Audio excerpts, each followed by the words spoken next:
Honest review for this, for a 4-layer signature chocolate cake from Goldilocks. Ayan, bumili kami kasi of course my birthday. Tapos pinalagyan namin ng greetings kay ate. Yung makaka-attract talaga sa'yo yung toppings itong chocolate shavings, di ba?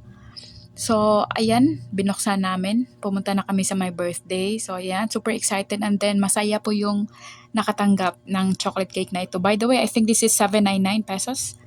Ayan, disappointed lang ako siguro sa part na toppings dahil hindi masyadong tasty, hindi masyadong masarap yung chocolate shavings niya. Yun lang dun na part. Pero the rest of it is masarap naman yung ano niya, yung ganache. And then, yun lang. 8/10 I think would be my rate for this. Ayan, tapos malaki naman siya kasi naka 4-layer yung cake. So for me, it's 8/10.